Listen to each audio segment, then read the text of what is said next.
Hey, how's it going, everybody? Real life of a foodie. Feeling a whole lot better today. Second day, actually third day of eating. I guess I kind of anticipated it to be a little bit harder. It's really not that hard. It's just getting out of the overeating mind. I'm coming to realization that it is not in me anymore to overeat. And I always use the term forced attrition, but that seems to be what works for me. Is they adjusted your stomach so that only so much can fit at any given time. The attrition part is the either vomiting or diarrhea that you get when you overshoot the mark. I've had to learn how to chew a lot smaller, over and over, 25 to 40 times per bite. Each bite should be the size of a baby spoon. I should take my time and enjoy and savor everything. That doesn't mean I do. Not all the time. But what happened the other day when I swallowed that egg whole, I didn't think anything of it because I'm a chronic overeater. It was about 6 hours of pain. I threw up 5 times, finally threw the egg up 5 hours later. I'm here to tell you, what did I say before? It sucks. It sucked really bad. And sometimes you just have to learn the hard way. But I'm here to tell you, continue to lose. I've been continue to be very, very aware of everything that is going. I'll have more information on labs and blood pressure. My blood pressure has been pretty consistent. According to my Fitbit, I'm at a resting blood pressure of 71. I was at 99 to 110 before surgery, resting. Yeah, so it does go up a little bit when I smoke, not cigarettes.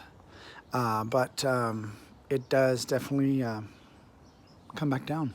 I also take the medication that he told me to. They killed 4 different medications and brought down 2 others.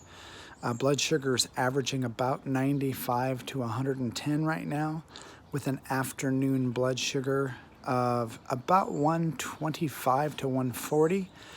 This morning it was 113, I think it was. So, we're back on the right track as far as blood sugar goes. And that would be because I'm actually consuming exactly what they asked.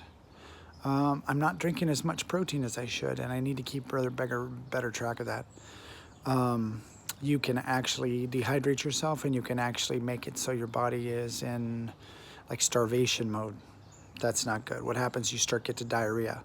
The diarrhea is your body's reflex to gastric bypass. Kind of lets you know, hey, guess what?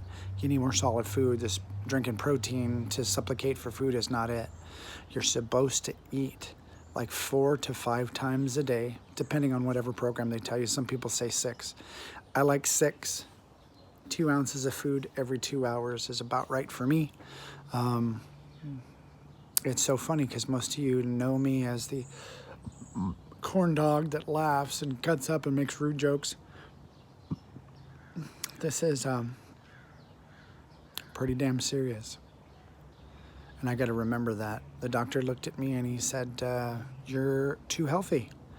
You're young and you still have your feet. Yeah, that kind of stopped me. That kind of opened my eyes a little bit. He said, I'd hate for you to lose that foot, but you're just not going to lose it fast enough. You're not going to lose that weight fast enough. The vascular health in your body needs to be checked, verified, and made sure that you, that's not an issue for you. He told me if not, if I didn't make it paramount, that I would probably lose my feet. I like my feet. I like having them. So this is what I've done. And so I'm trying to help out as much as I can, let you know what it's like to have gastric bypass. It's a pain in the ass. It's painful. It forces you to not want to overeat. It forces you to not overeat. Usually when you don't want to not overeat. So I'm learning. Left the cookies alone at the Christmas thing yesterday. I took my protein with me. I ate some turkey sausage. I've had chicken. I've even had beef. I had scrambled eggs with cheese, just in small amounts. My honey and I split a lot of things, and I mean, I'm talking like 2 eggs scrambled. She has the other egg and a half. So understand, it really does affect the amount of food you consume, which dramatically affects the way you lose weight. Obviously, this is an opportunity to lose weight, but it's much more. There was a lot of health issues that needed to be dealt with. So now that they're being dealt with, I'm effective yesterday. I'm under the weight I was when I was a freshman in high school. I was 281, which is a total loss of, I think, 50 or 51 pounds. Weight is down, blood sugar's down, blood pressure's down. But the more important things that everybody wants to know, how are my clothes fitting? They're not. I was a 4-5X. I'm now a 2X. If you're buying me anything for Christmas, that's a 2XLT. Waist is down below 39. I was 44 when I started this, and had been up as high as 54, 56 when I was over 420 pounds. So understand, I know the struggle. If you're going through it, if you're heavier than me, if you think you're unique, you're not. Understand, we all go through this. And this is a good option, a good tool. Don't let anybody tell you different. Exercise all the possibilities if you're really struggling with weight. Okay, it's important. It really is. And it's important to me. Thrive.